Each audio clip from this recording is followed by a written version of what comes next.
마태복음 13장. 그날 예수께서 집에서 나오셔서 바닷가에 앉으셨다.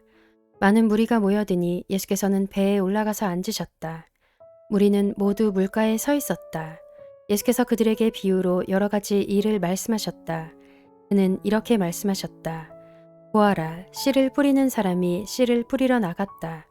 그가 씨를 뿌리는데 덜어는 길가에 떨어지니 새들이 와서 그것을 쪼아 먹었다. 또 덜어는 흙이 많지 않은 돌짝밭에 떨어지니 흙이 깊지 않아서 싹은 곧 났지만 해가 뜨자 타버리고 뿌리가 없어서 말라버렸다. 또 덜어는 가시덤불에 떨어지니 가시덤불이 자라서 그 기운을 막았다. 그러나 덜어는 좋은 땅에 떨어져서 열매를 맺었는데 어떤 것은 100배가 되고 어떤 것은 60배가 되고 어떤 것은 30배가 되었다. 귀 있는 사람은 들어라. 제자들이 다가와서 예수께 말했다. 어찌하여 그들에게는 비유로 말씀하십니까? 예수께서 그들에게 대답하셨다. 너희에게는 하늘나라의 비밀을 아는 것을 허락해 주셨지만 다른 사람들에게는 그렇게 해주지 않으셨다. 가진 사람은 더 받아서 차고 남을 것이며 가지지 못한 사람은 가진 것마저 빼앗길 것이다. 내가 그들에게 비유로 말하는 이유는 그들이 보아도 보지 못하고 들어도 듣지도 못하고 깨닫지도 못하기 때문이다. 이사야의 예언이 그들에게서 이루어지는 것이다. 너희가 듣기는 들어도 깨닫지 못하고 보기는 보아도 알아보지 못할 것이다. 이 백성의 마음이 무디어지고 귀가 먹고 눈이 감기어 있다. 이는 그들로 하여금 눈으로 보지 못하게 하고 귀로 듣지 못하게 하고 마음으로 깨닫지 못하게 하고 돌아서지 못하게 하여 내가 그들을 고쳐주지 않으려는 것이다.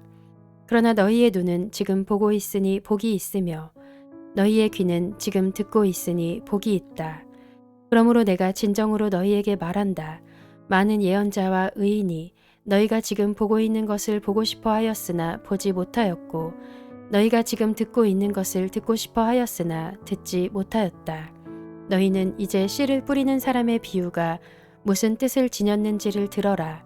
누구든지 하늘나라를 두고 하는 말씀을 듣고도 깨닫지 못하면 악한 자가 와서 그 마음에 뿌려진 것을 빼앗아 간다.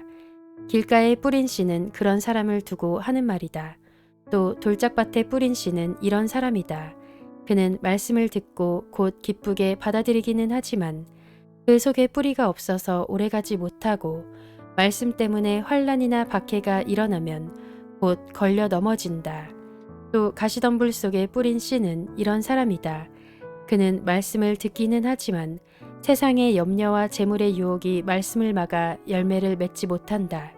그런데 좋은 땅에 뿌린 씨는 말씀을 듣고서 깨닫는 사람을 두고 하는 말인데 이 사람이야말로 열매를 맺되 100배 혹은 60배 혹은 30배의 결실을 낸다. 예수께서 또 다른 비유를 들어서 그들에게 말씀하셨다. 하늘나라는 자기 밭에다가 좋은 씨를 뿌리는 사람과 같다. 사람들이 잠자는 동안에 원수가 와서 밀 가운데에 가라지를 뿌리고 갔다. 밀이 줄기가 나서 열매를 맺을 때에 가라지도 보였다. 그래서 주인의 종들이 와서 그에게 말하였다. 주인 어른께서 밭에 좋은 씨를 뿌리지 않으셨습니까? 그런데 가라지가 어디에서 생겼습니까? 주인이 종들에게 말하기를 원수가 그렇게 하였구나 하였다.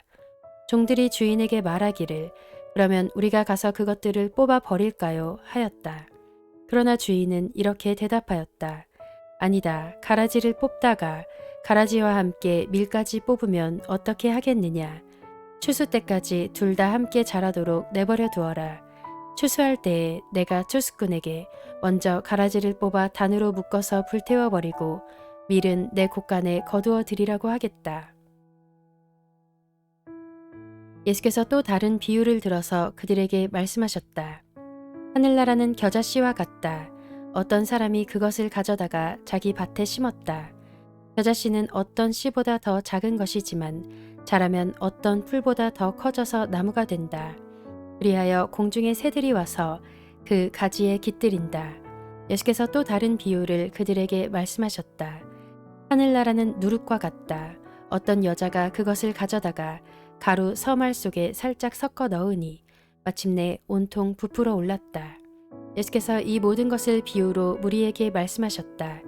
비유가 아니고서는 아무것도 그들에게 말씀하지 않으셨다. 이것은 예언자를 시켜서 하신 말씀을 이루시려는 것이었다. 나는 내 입을 열어서 비유로 말할 터인데 창세 이래로 숨겨둔 것을 털어놓을 것이다. 그 뒤에 예수께서 무리를 떠나서 집으로 들어가셨다. 제자들이 그에게 다가와서 말하였다. 밭의 가라지 비유를 우리에게 설명하여 주십시오. 예수께서 말씀하셨다. 좋은 씨를 뿌리는 이는 인자요. 밭은 세상이다. 좋은 씨는 그 나라의 자녀들이요. 가라지는 악한 자의 자녀들이다. 가라지를 뿌린 원수는 악마요. 추수 때는 세상 끝날이요. 추수꾼은 천사들이다. 가라지를 모아다가 불에 태워버리는 것과 같이 세상 끝날에도 그렇게 할 것이다. 인자가 천사들을 보낼 터인데 그들은 죄 짓게 하는 모든 일들과 불법을 행하는 모든 사람들을 자기 나라에서 모조리 끌어 모아다가 불 아궁이에 쳐 넣을 것이다. 그러면 그들은 거기서 울며 이를 갈 것이다. 그때의 의인들은 그들의 아버지의 나라에서 해와 같이 빛날 것이다. 귀 있는 사람은 들어라. 하늘나라는 밭에 숨겨놓은 보물과 같다. 어떤 사람이 그것을 발견하면 제자리에 숨겨두고 기뻐하며 집에 돌아가서는 가진 것을 다 팔아서 그 밭을 산다. 또 하늘나라는 좋은 진주를 구하는 상인과 같다. 그가 값진 진주 하나를 발견하면 가서 가진 것을 다 팔아서 그것을 산다. 또 하늘나라는 바다에 그물을 던져서 온갖 고기를 잡아 올리는 것과 같다. 그물이 가득 차면 해변에 끌어올려 놓고 앉아서 좋은 것들은 그릇에 담고 나쁜 것들은 내버린다. 세상 끝날에도 이렇게 할 것이다. 천사들이 와서 의인들 사이에서 악한 자들을 가려내서 그들을 불 아궁이에 쳐 넣을 것이니 그들은 거기서 울며 이를 갈 것이다. 예수께서 제자들에게 너희가 이것들을 모두 깨달았느냐 하고 물으시니 그들이 예 하고 대답하였다. 예수께서 그들에게 말씀하셨다.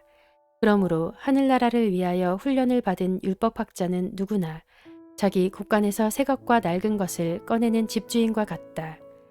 예수께서 이 비유들을 말씀하신 뒤에 그곳을 떠나셨다.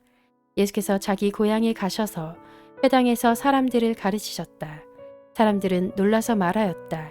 이 사람이 어디에서 이런 지혜와 그 놀라운 능력을 얻었을까? 이 사람은 목수의 아들이 아닌가? 그의 어머니는 마리아라고 하는 분이 아닌가? 그의 아우들은 야고보와 요셉과 시몬과 유다가 아닌가? 또 그의 누이들은 모두 우리와 같이 살고 있지 않은가? 그런데 이 사람이 이 모든 것을 어디에서 얻었을까?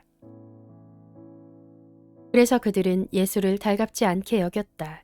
예수께서 그들에게 말씀하셨다. 예언자는 자기 고향과 자기 집 밖에서는 존경을 받지 않는 법이 없다. 예수께서는 그들의 믿지 않음 때문에 거기서는 기적을 많이 행하지 않으셨다.